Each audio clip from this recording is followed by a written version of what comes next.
Okay, we're going to go ahead and start now. I hope everybody can hear me. And does anybody have any questions before we go any further on anything?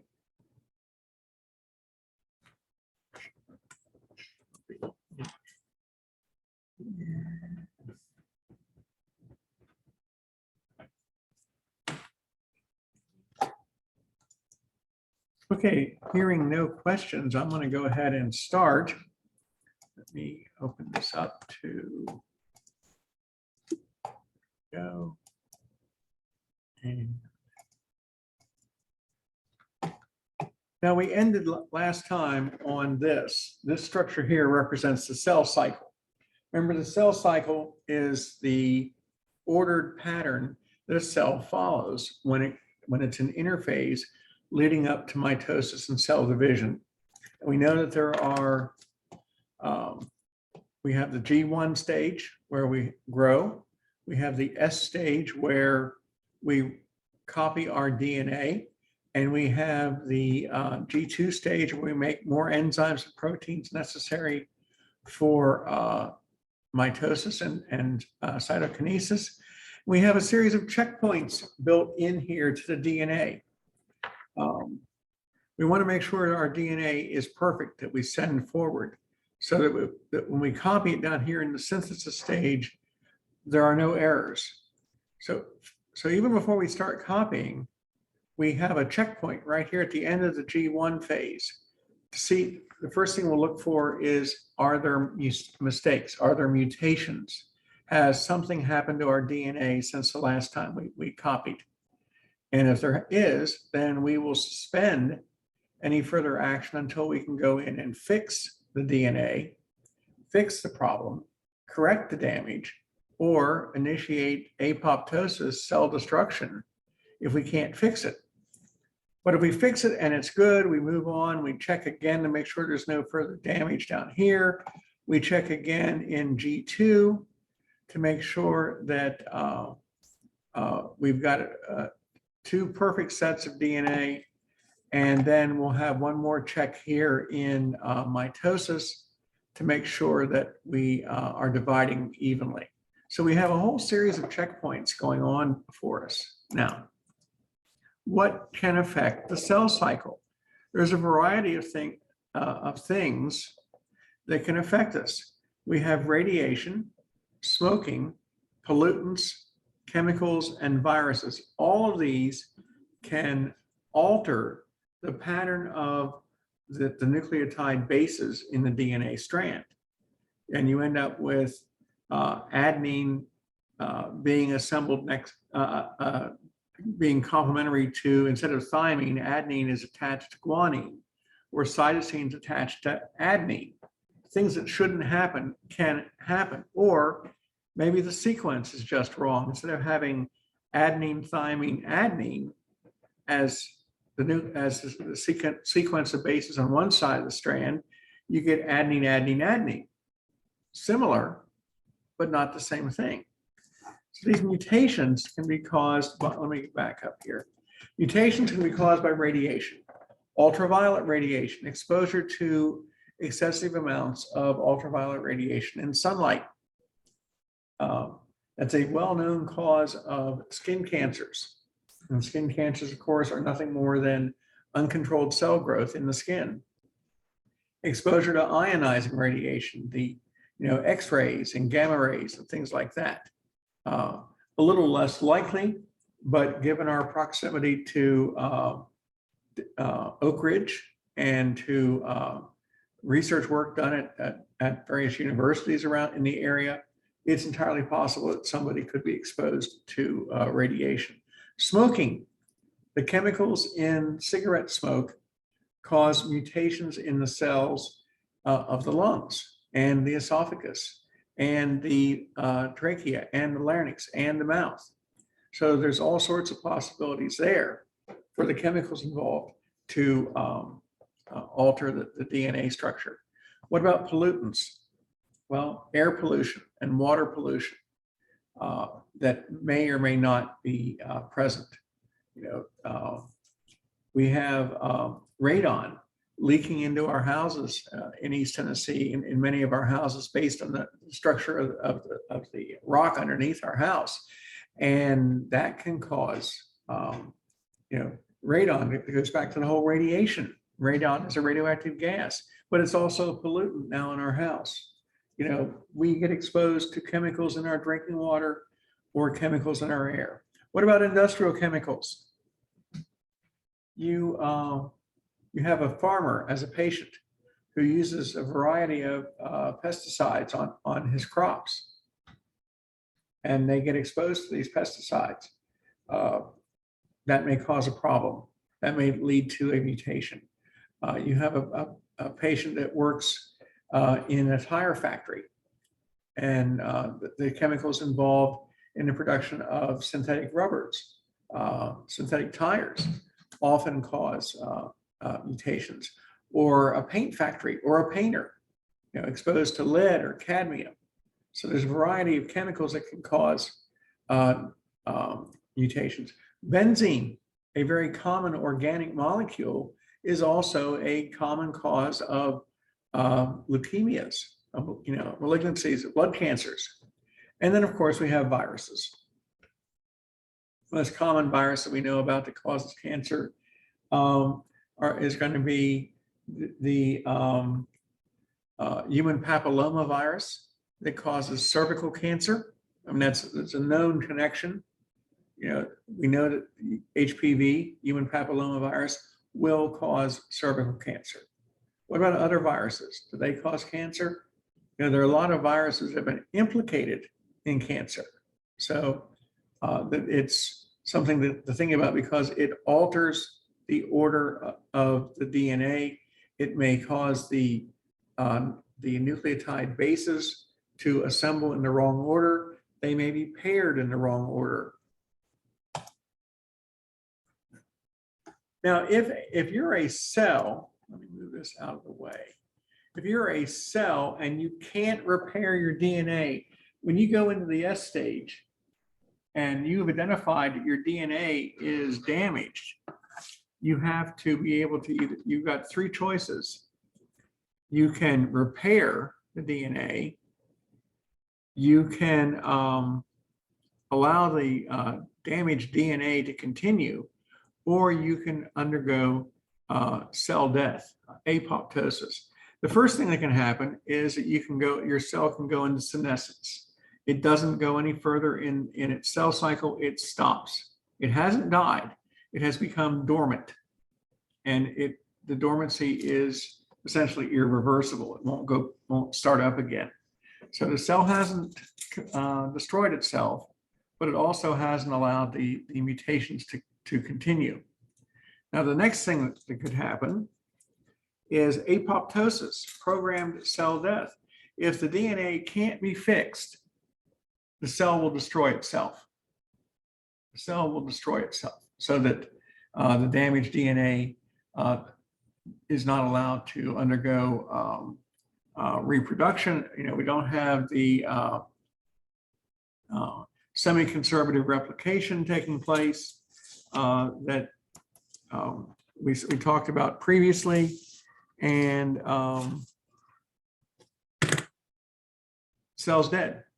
Cell breaks apart, and its friends and neighbors all come and eat it. But we get rid of the DNA. If we also don't fix it, and we don't undergo senescence, and we don't undergo apoptosis, then the cell becomes cancerous. Well, I should say, it may form a tumor which may be cancerous. It may develop uncontrolled cell growth, and that's not what we want either.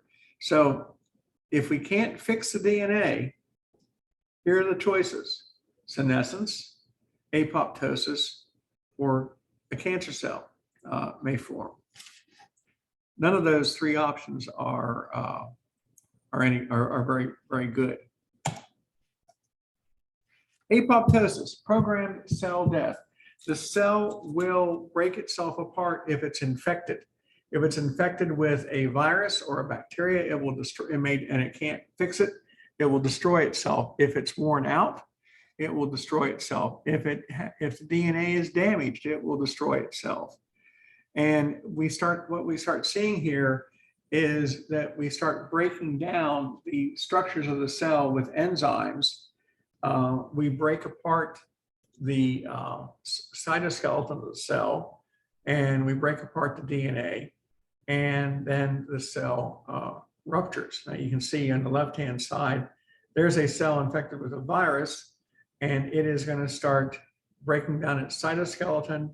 We break apart the DNA, and then we start seeing it, what we call blebbing.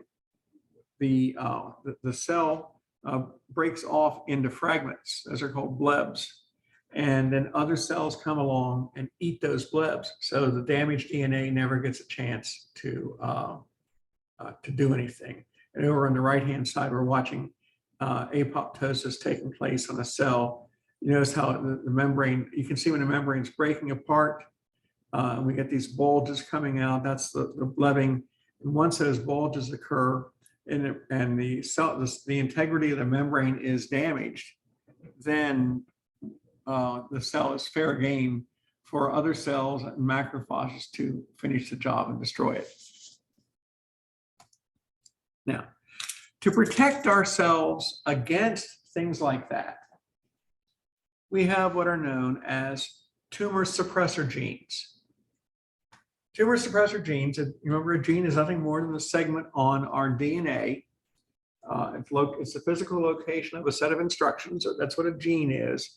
A tumor suppressor gene is designed to fix damaged DNA. Tumor suppressor genes are usually specific for different types of mutations. And as such, they protect us against various types of cancers. They have the ability to either fix our DNA at the S stage of the cell cycle or initiate apoptosis. They make a protein called tumor suppressor protein. That tumor suppressor protein will shut down the replication of the DNA in the semi-conservative replication of the DNA so we can fix it.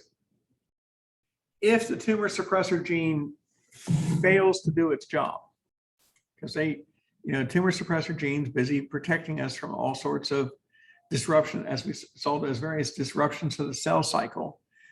They're protecting us from those disruptions that occur on a daily basis.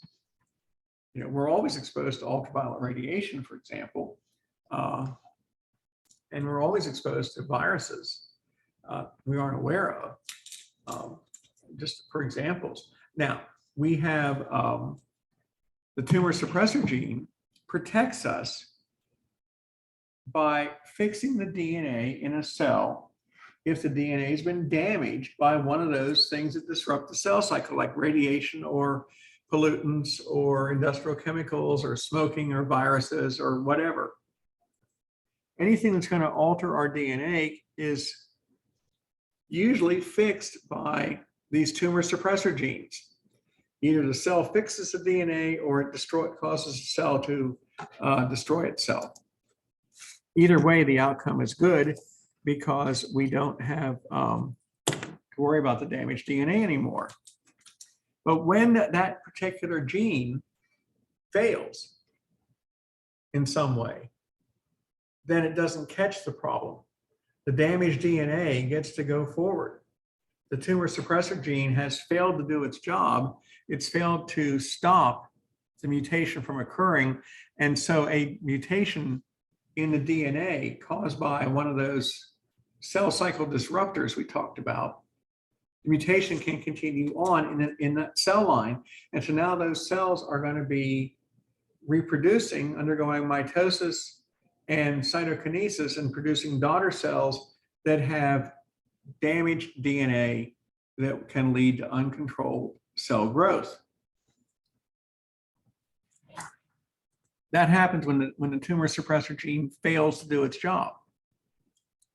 Now, we have a variety of tumor suppressor genes in our DNA, and they affect all different types of cells, and one may fail if a tumor suppressor gene fails for one particular type of mutation, it will likely continue to work for others. Now, the most well-known tumor suppressor gene that in our bodies is within our DNA is called tumor suppressor gene P53. P53, like any good tumor suppressor gene, will stop the cell cycle at the S stage and will stimulate enzymes to repair the damaged DNA, to slice out the mistake, to slice out the mutation, to take out the incorrect pairing of nucleotides and repair that and put the correct pairing in place so that we don't have a mistake. We don't have, as we say, a disruption of the cell cycle. Tumor suppressor gene P53 is probably one of the most well-known tumor suppressor genes that our DNA uses. And it does a very good job in protecting us from disruptions. Now, but again, its choice is to fix it or destroy us. The P53 gene its options are to stimulate DNA repair. If the cell has been damaged, if the DNA within the cell has been damaged, the P53 gene can repair the DNA. Now, cell lines, DNA can become damaged as the cell ages. And so the DNA can be fixed before the cell reproduces. The DNA can, we can repair the damage, the cell's worn out, DNA fragment breaks or something triggers it to break. The P53 gene can repair that before the cell tries to reproduce. If it discovers, if the P53 gene, which is always monitoring our DNA strands, if it discovers a mutation in a segment of DNA, it will stop the cell cycle right there at the beginning of the S stage. So we are going to, right where we go from the growth 1 phase to the S stage. Now we're still in interphase. We go from growth 1 to S and we stop. And the tumor suppressor gene will hold the cell cycle there until we can fix the DNA. And however long that takes, we can fix the DNA. Now we have a couple options here. We can fix it, or we can initiate apoptosis and destroy the cell. The damage is too great. It's like when you go to take your car in and the mechanic says, well, there's just too many things wrong. I don't know where to start. Your best bet is just to get rid of it. Instead of just a few little things like, maybe it just needs an oil change and some new taillights, something simple, as opposed to, well, I think you need a new engine and a new everything else. So that's a point where you say, well, it's time for it to go. Well, that's what the P53 gene says. It looks at the cell and says, hey, I can fix all this, and it fixes everything, and the cell's fine. The DNA is fixed and ready to go. And we come out of the S stage, and we stop at the S stage. We fix everything. Then the DNA can go through semi-conservative replication, and we end up with 2 brand new daughter cells with perfect DNA. If we can't fix it, we trigger apoptosis, or we trigger senescence. Now, senescence will occur if the structures on the ends of the DNA strands are really, really short. Now, the DNA strands, here we go. Okay. At the end of our DNA strands, this is DNA strand, and this is a DNA strand here. Okay. We have structures known as telomeres. These are the ends of the strands. Every time we go through mitosis and cell division, these telomeres get a little shorter. So they started out probably like this, and then they got a little shorter, and now they've gotten even shorter, and they may go and get even shorter. The comparison, what's a telomere look like? Well, look at your shoelace. A little plastic band at the end of the shoelace that allows you to stick the shoelace through the hole, the hole in your shoe. You know, that's what a telomere looks like. Telomere is like a covering on the end of our DNA strands, except that every time we go through mitosis, it gets a little shorter. Imagine that every time you tied your shoes, your shoelace got a little bit shorter. You know, just microscopically shorter every time. And that's what the telomere does. And it's thought that the telomeres have to do with aging of the cells. That a cell line, a line of cells can usually go through about 50 replications, 50 mitosis replications before it will no longer replicate. And it may have to do with the change to the telomeres on the ends of the DNA strands. Because remember, the DNA, when DNA gets copied in semi-conservative replication, that's a copy of the original parent DNA. And every time you copy it, it gets a little bit shorter. So anyway, back to telomeres. If the telomeres are really short, you got your damaged DNA, P53 genes looking everything over. If the telomeres are really, really short, which means that we're nearing the end of the life cycle for, you know, maybe we've replicated that cell, that particular cell line has replicated 48 times. Maybe we stop, we go into senescence, and we don't bother fixing it, and the cell just goes into, as we say, suspended animation. But anyway, telomeres may have a lot to play with that. Let me get out of here. Moving on. P53 genes. A mutation to the P53 gene itself is the most common cause of cancers. Something is altering the P53 gene, so it's not protecting us against the uncontrolled cell growth. P53 gene, it's not the fault of the P53 gene, because the P53 gene is protecting us. But sometimes the P53 gene itself mutates and is no longer going to protect us from different types of cancers. 60% of all cancers involve a mutation of the P53 gene. That includes breast, lung, liver, skin, prostate, bladder, cervical cancer, and colon cancer. It does not mean that if your P53 gene mutates, you're going to get all those.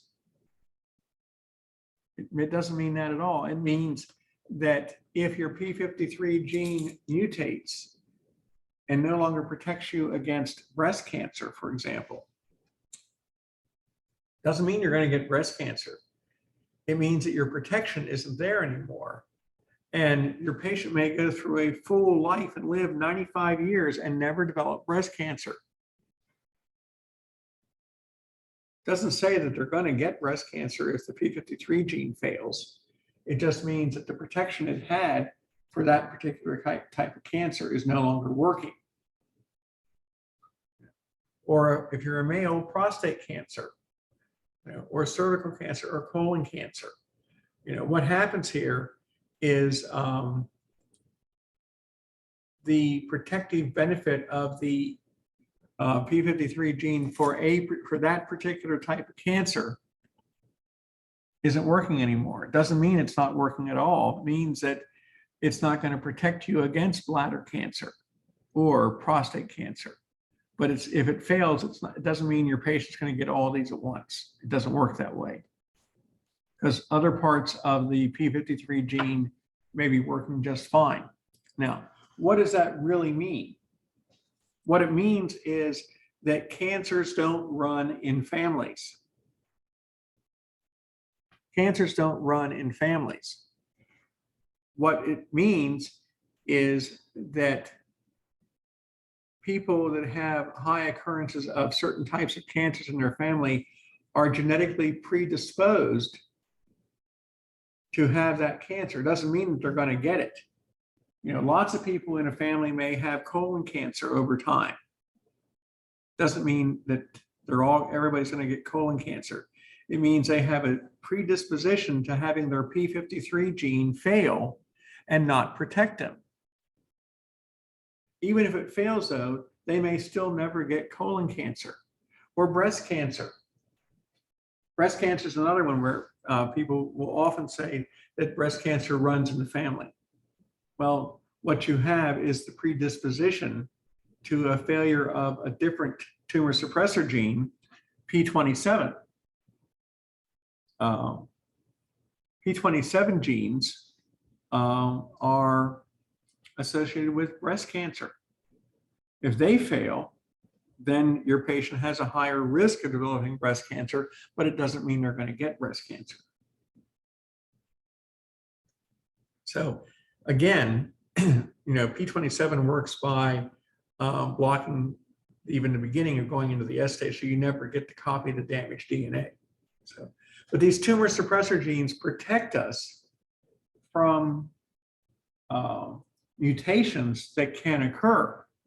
It doesn't mean those mutations will occur. It just means that if they do occur, we can fix them.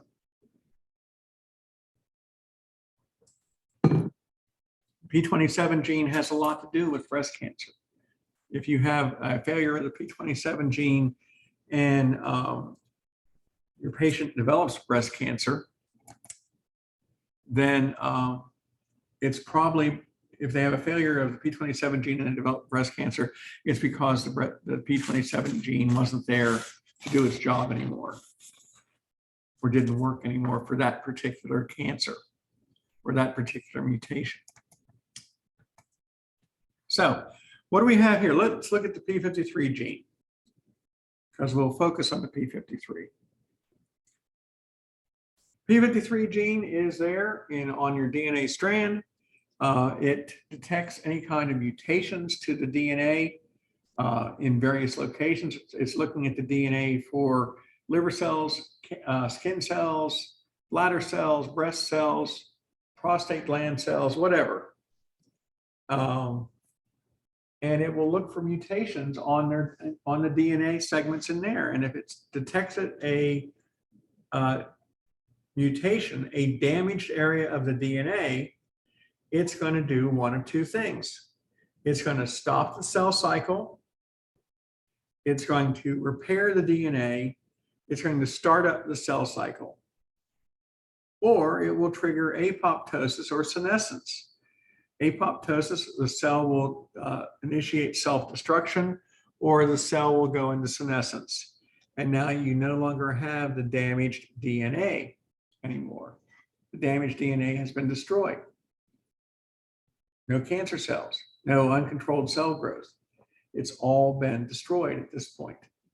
P53 gene is, you know, the most effective, is probably, well, since its response, you know, a failure of the P53 gene is what allows 60% of all cancers to occur. It does a pretty good job protecting us. Well, as long as it's not failing, it does a pretty good job of failing us. This running in families is actually this predisposition of the P53 gene to fail at some point. You don't need to get into all that when you're talking about cancers with your patients. But this is why some people in a family that have colon cancer, well, some have colon cancer and some don't. And that's one of the reasons why some do and some don't. So an example, let me give you a good working example of P53. If you've ever known anybody that had a sunburn, you know, they've been exposed to too much ultraviolet radiation. Ultraviolet radiation penetrates the epidermis and penetrates into the dermal layer of the skin where living skin cells are located. And ultraviolet, you know, excessive amounts of ultraviolet radiation are mutators. They break DNA strands and cause new strands to form that are incorrectly paired. It is a mutation. It may lop off segments of DNA. if you've ever known anybody that had a really bad sunburn, what are the consequences they experience 2 or 3 days later after the initial burn? They peel. Their skin peels off in large sheets all at once. And because the first day of the sunburn, it hurts, and followed by this peeling a couple of days later. The peeling is caused by all the tumor suppressor genes, all the P53s saying, hey, we've got too much ultraviolet radiation damage to the DNA of a whole bunch of cells in our dermis, the living area, living layer underneath the epidermis. We better kill all those cells so that we don't have any chance of skin cancer. So all those cells die suddenly. They initiate apoptosis, self-destruction. And what you see then in about 2 or 3 days later is all those dead cells pushed to the surface in one massive sheet. And we don't see skin coming off. We have dead cells pushing up all the time, but we don't see them because 1 or 2 cells here flying off every couple seconds is nothing. Every time you rub your hands together, you're going to end up having skin cells flying off. We don't pay attention to that. But when you have millions of skin cells coming off at the same time in a peeling event, then we're aware of it. That peeling is a result of our P53 gene saying, hey, the ultraviolet radiation has damaged your DNA in these cells. I can't fix it. They need to go. If it could talk, it would say stuff like that. And so they all initiate apoptosis. Maybe some that are pretty old go into senescence, but most of them initiate apoptosis. They break apart their structures, they break apart their DNA, and the risk of skin cancer goes away. So at least we hope it does. Anyway, so that's probably, because we all know somebody, maybe ourselves, we all know somebody who's experienced a bad sunburn and has peeled. Doesn't matter about skin color or pigmentation or anything like that. Living cells in the dermis are going to get, if they're exposed to high levels of ultraviolet radiation, they're going to die because they can't fix themselves. And so they're going to initiate apoptosis, regardless of pigmentation. Because once you get through the outer layer of pigmentation, everything looks exactly the same underneath.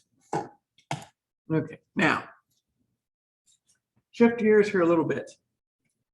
Let's talk about the role of these genes and the DNA. The term here, protein synthesis. How do we make proteins, and what's this got to do with DNA? Well, DNA is a set of instructions. It's a code.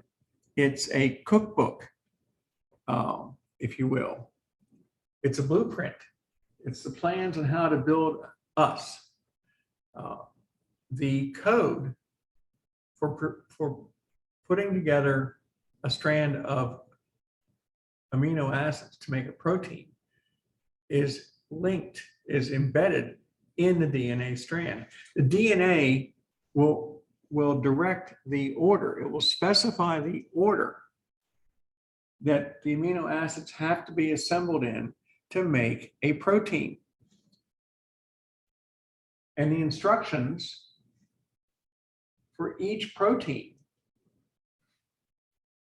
are found in the segment of the DNA strand that holds the instructions for a particular protein is called the gene. I've said that the gene is nothing more than a physical location of a set of instructions, and that's what it is. It's a set of instructions on how to assemble the amino acids in the right order to make a specific protein. So whether it's hair color, eye color, skin color, hemoglobin, various and sundry enzymes, all these things, collagen fibers and elastic fibers and, antibodies, all of these things that are made of protein.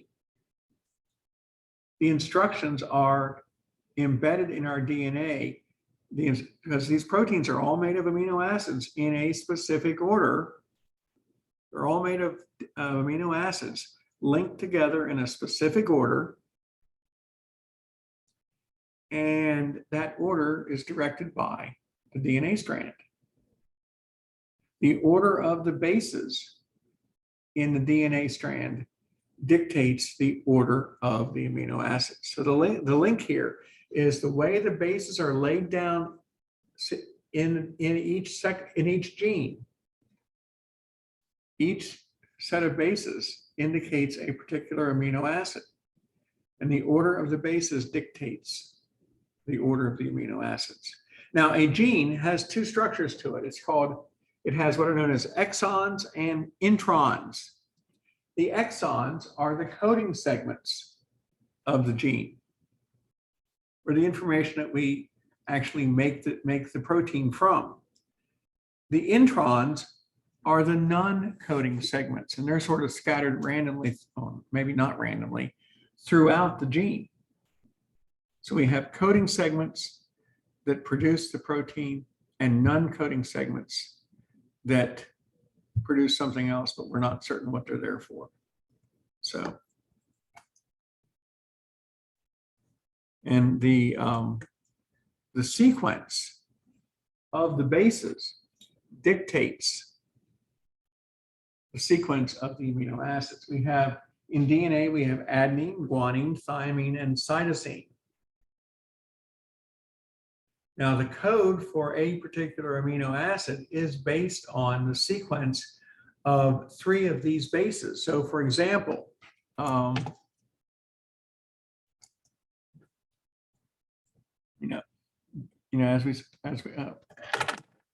on, let's go back and do it right. Come on, there we go. So the sequence, like for example, GGC codes for the amino acid proline, and GCC codes for arginine. So you take, let's just take something simple, adenine, adenine, and adenine. This triplet code, we call it a triplet code, codes for a specific amino acid. So if you're assembling your protein, you're going to have, if you have AAA as your first nucleotide in your DNA strand, that means it's going to code for a particular amino acid. If you have CCC, then it would be amino acid number 2, and GGG could be amino acid number 3, and so on. So the order of the sequence of the bases, adenine, guanine, cytosine, and thymine, the sequence of the bases in clusters of 3 are going to be unique for the 20 different amino acids.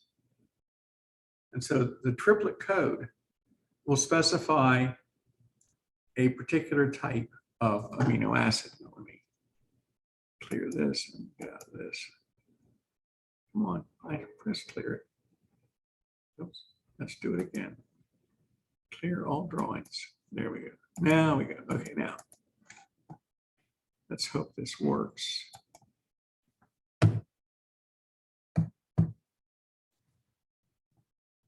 Come on.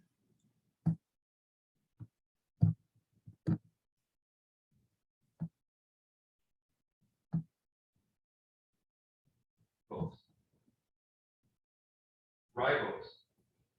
Ribose has one more oxygen atom than deoxyribose. DNA and RNA are nucleic acid polymers made of subunits called nucleotides. One difference between DNA and RNA is the type of sugar their nucleotides contain. DNA contains the sugar deoxyribose, while RNA contains the sugar ribose. Ribose has one more oxygen atom than deoxyribose. DNA and RNA are each composed of 4 different nucleotides, which differ in their nitrogenous bases. 3 of the 4 bases are the same in DNA and RNA. adenine, guanine, and cytosine. The fourth base in DNA is thymine. In RNA, it is uracil.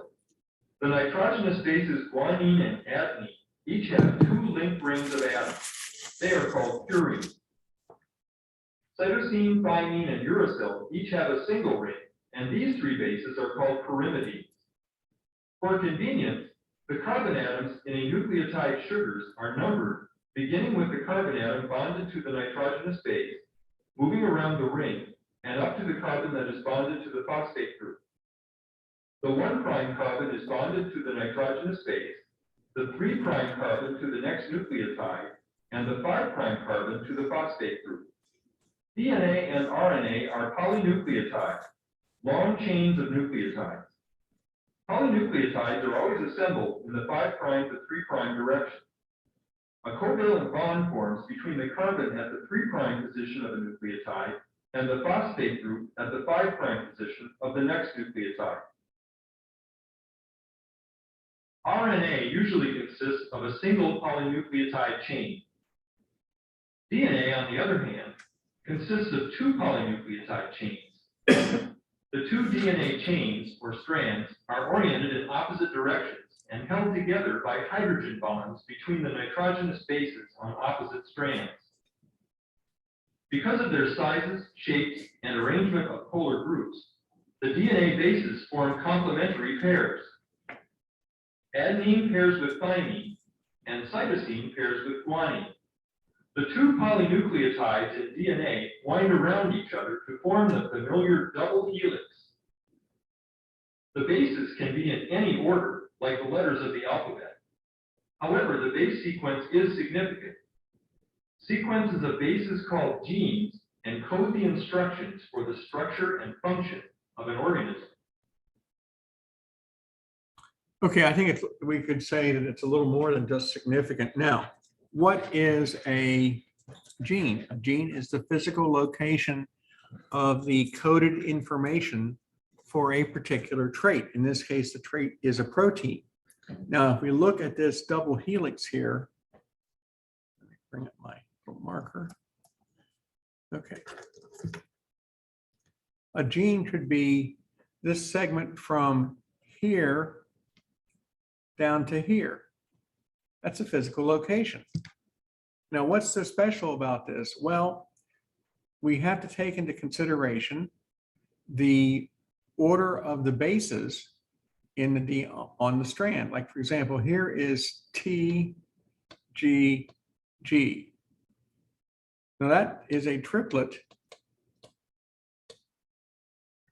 code, and that will code for a particular amino acid. We'll call it amino acid 1. Down here is a second triplet code here, and that is A, G, T, and that may code for amino acid 2. Each one of these triplet codes will code for a specific amino acid. The amino acids then are linked together in that order. So if we have amino acid 1 from this first triplet code that we see here, and amino acid 2 from the second triplet code that we see here, that's the order, of a particular protein. Amino acid 1 plus amino acid 2, and so on. So the order of the bases in the DNA strand are very, very important. And remember, we've got a double strand there. So you could have, before we curl it, you could have your adenine to guanine, adenine to thymine. Let me try it again. That was a mutation. Adenine pairing to thymine. You could have cytosine pairing to guanine, guanine pairing to cytosine, adenine pairing to thymine, adenine pairing to thymine, thymine pairing to adenine. It doesn't matter. This is a triplet code here. This is a triplet code over here. This is a triplet code here. This is a triplet code here. Each one of these segments on one side or the other is a gene. And this this side's directing the production of a protein with amino acid 1, amino acid 2, and over here is amino acid 1 and a different amino acid 1 and a different amino acid 2. So what the DNA strand is really a series of, just a step-by-step set of instructions on how to assemble the protein. Now, what about RNA? Where does this RNA come in? And we've talked about DNA and RNA, well, those are the nucleic acids. They are the organic molecules that make up the nucleic acids. Yes, that's true, they do.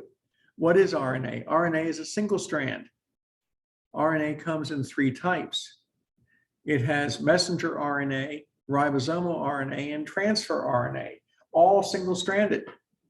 The only difference between the assembly of DNA and RNA is that RNA uses uracil instead of thymine. So for an RNA strand, you would have, if you're making a copy of your DNA strand, over here is your DNA strand here. If this is adenine on the DNA, you're going to have uracil on the RNA. If you have thymine on the DNA, you're still going to have adenine over here. If you have uracil here, you've got to have adenine. So we substitute uracil for thymine in the RNA. So you need to remember that uracil goes in for thymine. So, okay. So how does this work? Well, if you have RNA, if you're messenger RNA, you are a messenger. You carry a copy of the gene out to the nucleus. You are a messenger RNA is a single strand of RNA made up of nucleotides with their bases. And the base is a complementary copy of the information on the DNA strand. And if you have, so you would make a complementary set of information. So for example, if your DNA strand, here's your DNA over here, your DNA strand has adenine, adenine, and adenine, your RNA will make a copy of that information. This is the information you want to copy. You want to make more hemoglobin. And this is the information for it on the DNA strand here. The DNA strand splits in half. This is the side of the strand that you want. This is the gene that you want right here. So you make a complementary copy of this. And for RNA, it would be uracil, uracil, uracil, because uracil and adenine are complementary. You still maintain the sequence, the triplet sequence. We call it the codon. On messenger RNA, we call it a codon. It's still a set of 3 bases coding for a particular type of amino acid.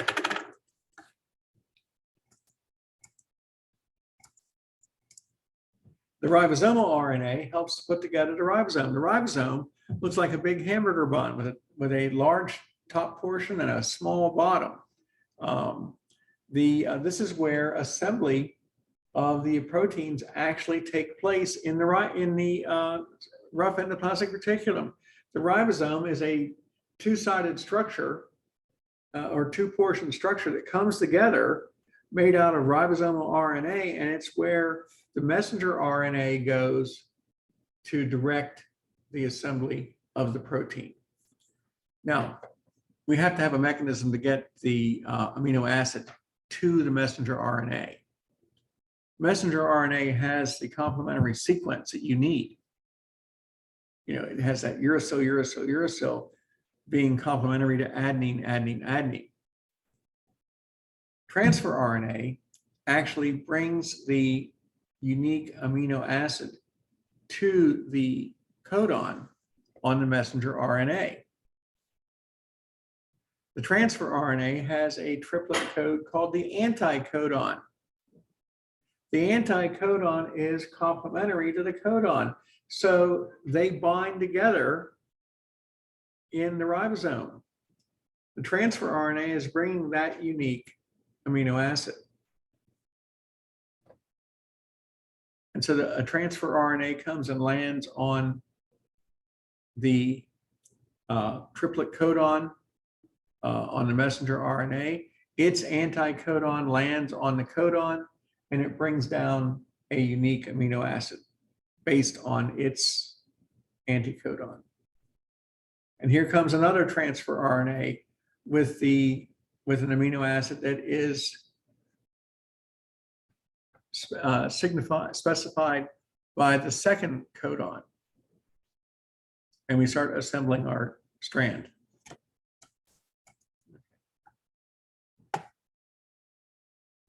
Now, if you are involved in, if you are a cell and you are involved in making proteins, we call it protein synthesis. And there are two steps to it: transcription and translation. Transcription is just copying the information onto the messenger RNA from the DNA. The sequence of bases on the DNA strand is copied as a complementary copy onto the messenger RNA. So it looks something like this. If here's your DNA strand here, and we have adenine, adenine, adenine, and guanine, guanine, guanine,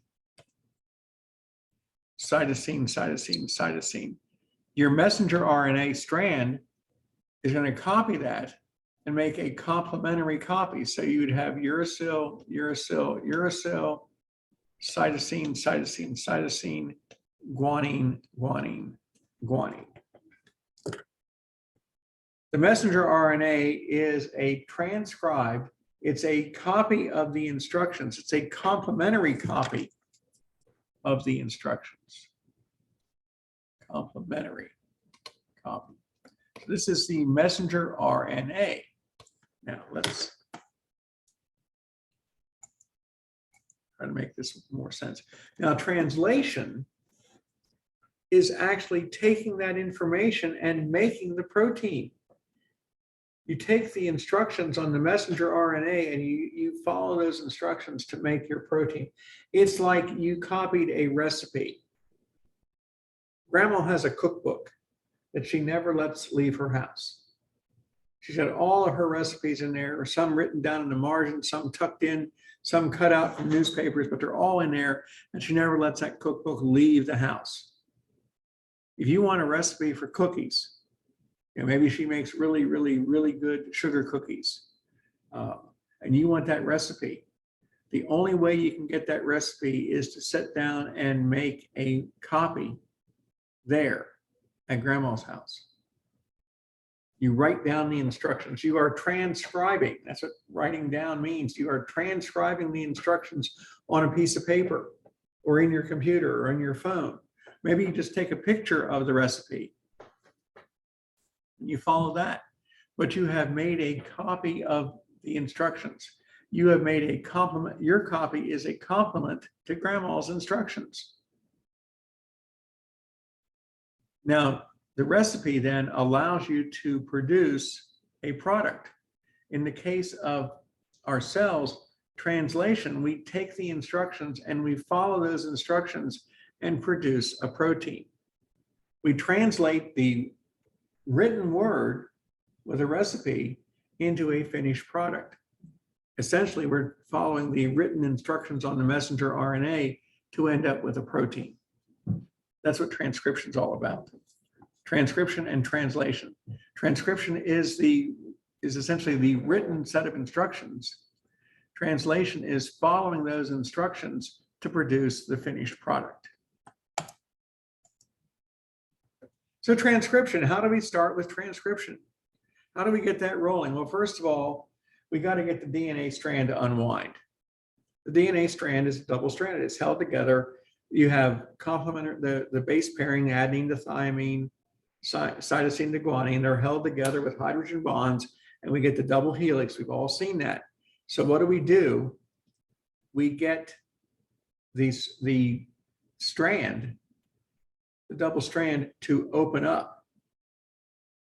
We get it to form a bubble that pulls, we break the hydrogen bonds temporarily that are holding the bases together at the segment of the gene. So the strands open up. We have, here's our normal DNA here, with our adenine, thymine, cytosine, guanine, cytosine, adenine, and so on. Thymine. Okay, so there's our normal strand of DNA. But we open up that strand like this. And down here we had thymine and guanine and cytosine, and then thymine, and thymine. And up here we had adenine and cytosine and guanine and adenine and adenine and adenine. We've broken the hydrogen bonds temporarily. This is the gene. The area that we're going to copy is the instructions in the gene. So we make our RNA strand. We transcribe our messenger RNA from one side to the other. One side is the coding, is the side that we transcribe. So we copy uracil, guanine, cytosine, uracil, uracil, uracil. There's our messenger RNA. It is complementary to the original strand. It is essentially equivalent to the other side of the DNA. Our messenger RNA forms, and then it goes outside the cell.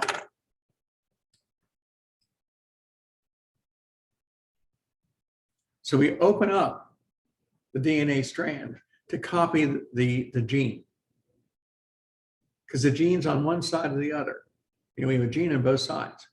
One side may be for hair color, one may be for hemoglobin, doesn't matter. We open up the strand to copy the side we need. We make a complementary copy onto the messenger RNA. We transcribe it onto the messenger RNA. Now, we always have a starting point. Every gene has a starting point on it, right there. That's the promoter. So every gene has always start here. Don't start in the middle, always start here. This is the promoter segment here. And we always have a stopping point down here. So when we get to that point, we stop copying.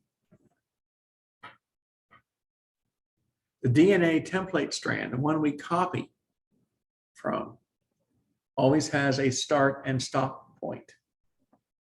And we use, instead of using DNA polymerase like we used for semi-conservative replication, we are now using RNA polymerase to bring the RNA nucleotides together, which we've already made lots and lots and lots of the 4 different types of nucleotides.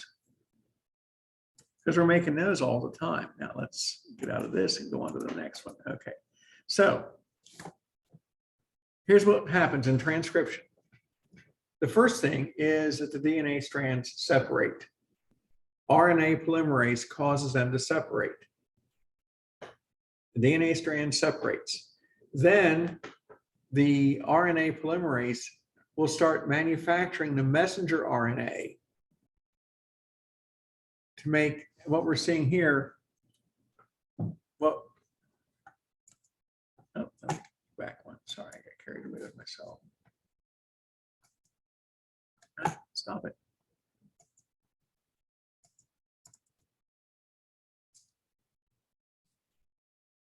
Okay, come on. Now, what you're seeing here, the RNA polymerase, first of all, has called the DNA strand. This is DNA here. and this is the other side of the DNA strand here. It has separated.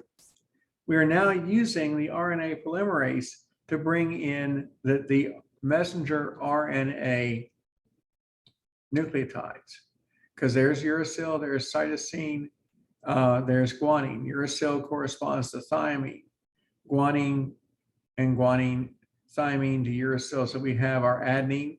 So what we're seeing here, here's the DNA strand down here. You know, cytosine is complementary to guanine, guanine is complementary to cytosine, adenine is complementary to thymine, and so on. So here we build our complementary RNA strand. Cytosine to guanine, just like here. Cytosine to guanine, just like here. Adenine to uracil instead of thymine, but it's just like what's there.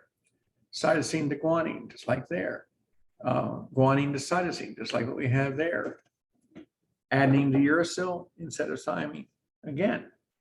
So we move on down the DNA strand, making a complementary copy of those bases. If we have adenine on the DNA, we're going to have uracil on the RNA. If we have thymine on the DNA, we'll have adenine on the RNA. We are complementary. We have a start promoter region here, and we have a stop region here. And we have, once we hit the stop sign, we stop. We have a termination signal that tells us to stop, so that we don't start copying the next gene adjacent to us. And this will continue from the start promoter code to the stop code. And all we're doing is bringing in messenger RNA nucleotides that will be complementary to the original strand. Okay. Now, something else has to happen. We've copied the whole gene, but the whole gene has coding and non-coding regions. We have exons and we have introns. We have to slice and dice this complete gene. We want to cut out the introns. So we have a, and I love this term, spliceosomes. Spliceosomes are going to remove the introns. We don't know what the introns are there for. 10 years ago, we used to call introns junk DNA. We don't call them that anymore. There's a purpose for the introns. We don't know what they do yet. But we slice out, when we make a copy of the gene onto the messenger RNA, we have to remove the introns. This happens automatically. The spliceosomes slide down across the copied gene on the messenger RNA, cut out the introns, and then glue the exons together. You know, they use some sort of messenger RNA superglue, leaving just the exons. And then the introns are broken apart. Who knows what happens to the introns? We don't know what they do. So, and now we have a processed messenger RNA that we can now send out to the ribosome. We've copied the instructions. We've sliced and diced out the non-coding regions, or rather the introns. We'll just call them. We've sliced and diced out the introns, and we've glued the exons together with our spliceosomes. Now we have a processed messenger RNA ready to go to our ribosome. And this takes us into translation, where we take the coded information that we've copied and use that to produce a protein. We've maintained the base sequence, we've maintained the order of the bases, of the coding bases from the DNA. We've maintained that order in the processed messenger RNA. So the term genetic code refers to the order of the cluster, the order of the triplet codes of bases. Each triplet code of bases in the DNA corresponds to a particular amino acid. Now, there are only 20 amino acids. And we have these triplet codes of combinations of guanine, adenine, cytosine, and thymine. Clusters of 3 will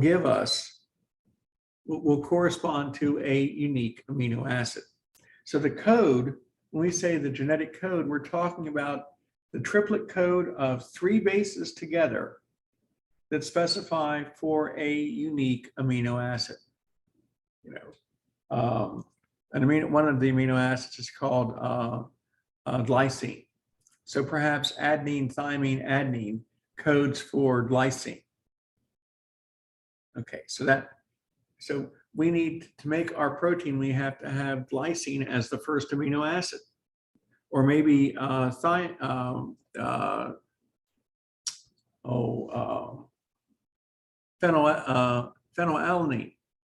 is the second amino acid. So there are, or glutamic acid as the third amino acid, or valine as the fourth amino acid. It just depends, whatever the protein is that's being manufactured, whatever the order of its amino acids is specified on the DNA gene. If it's got to be valine, glutamic acid, aspartame, and phenylalanine as the 4 amino acids in that order, then the triplet codon in the DNA specifies, maybe it's uracil, maybe it's adenine, adenine, thymine specifies for alanine, and then valine, and then glutamic acid. So each triplet code on the DNA corresponds to a triplet code on the messenger RNA. They're complementary. Now, there are 64 possible codons in messenger RNA. You have the 4 bases, and you have clusters you have the 4 different bases in messenger RNA: adenine, guanine, cytosine, and uracil. Those are the 4 bases. And there's clusters of 3, so 4 to the 3rd power is 64. That's where the 64 came from. Now, of those 64, 3 of them are stop codons to stop the process. So stopping must be pretty important because we've got 3 different codons.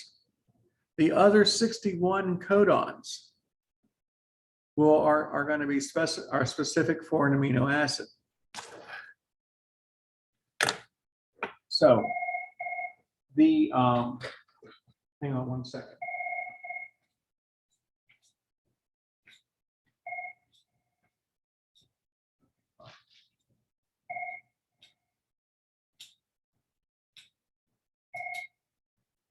Probably the phone's ringing in the classroom. It's probably a timeshare. Usually is. Anyway, translation. We take the genetic code, the specific code of the triplets, the triplet bases in the DNA. The messenger RNA is a complementary copy. So if we have adenine, adenine, adenine on the DNA, the messenger RNA is going to have uracil, uracil, uracil, because uracil is complementary to adenine, and adenine is complementary to uracil. So we got 64 possible codons. That means we have 64 possible triplet codes in the DNA. We have 3 stop codons. Now we know that there are only 20 amino acids. So that means we have a lot of redundancy.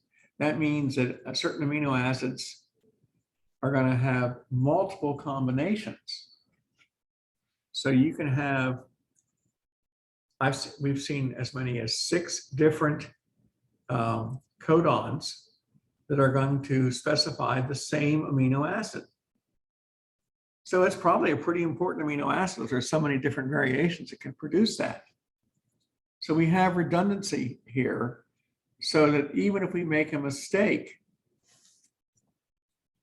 Even if we make a coding mistake somewhere, we may still be producing the same, we may still be drawing in the same amino acid. This is the genetic code. And the first time you look at this, say, what is this? Well, if you look at if you know that our genetic code has 3 letters, let's say, there we go. Okay. We have 3 letters on our genetic code, when we're talking about like adenine, adenine, and adenine. So what's the first letter of our genetic code? A. So that's the first letter right there, A. So down here it says first letter on this side. So there's A. That means this whole row is what we're going to look at. What's the second letter? Also A. So now we can come down this column. And where do we intersect? Where we have A is the second letter, is this column. A is the first letter, is this row. That means that everything within this block gives us, is where we're going to be looking at. What's our third letter? Our third letter is A, right there. That means that in this block, it's going to be right there, AAA. And our amino acid is lysine, right there. So we just follow the letter A across, and that tells us that AAA is lysine. Well, apparently AAG, adenine, adenine, and guanine also code for lysine. So we've got 2 amino acids there that we have 2 codes for the same amino acid. Here we have proline right there. Proline has 4 different codes for it. Serine has 4 different codes. Threonine has 4 different codes. Leucine has 6. Leucine has 6 different codes. Arginine has 6 different codes, here and here. Glycine has at least 4. So now, what does all this mean? Well, if you want to look at what amino acid you're going to get, let me clear all this off here. For looking at your amino acid, if you have, when you look at your codon, let's just say it's ACC. Look at the codon. First letter is A. Second letter is C. So we know now that it's going to be in this block. Third letter is C. So that's comes across here. Well, in this case, ACC is threonine, but so is ACU, ACA, and ACG. Let me pick one that might be a little bit different. How about GCA? Go with that one. So the first letter is G. That means it's down here in this row. The second letter is C, so it's in this box. And the third letter is A, which means GCA. Well, it's alanine. Alanine has 4 different combinations to give alanine. So you see we have a lot of overlap. We have a lot of redundancy here. So that if we make a mistake, for example, on alanine, if we didn't assemble guanine, cytosine, and uracil, well, all 4 combinations are available. Guanine, cytosine, and uracil, guanine, cytosine, and cytosine, as well as adenine and guanine. Alanine must be pretty important because we've got 4 different combinations for it so that we don't make a mistake. So if we do make a mistake, it won't matter. The same with threonine, the same with valine, the same with leucine, the same with proline and serine, and arginine and glycine. All of these are going to have lots of the same amino acid is coded for by at least 4 different codons. So we have this redundancy to make sure that we don't get a mistake. Okay. that's a great place to stop right now, because I probably got you good and confused. And I hope I haven't, but we'll stop on this. We'll pick up on this on Wednesday. Lab this afternoon is the appendicular skeleton. Taking a look at the arms and legs, fingers and toes, hands and feet. If we have time, I'll get into the joints and articulations. If not, we'll be doing that next week. And does anybody have any questions on anything?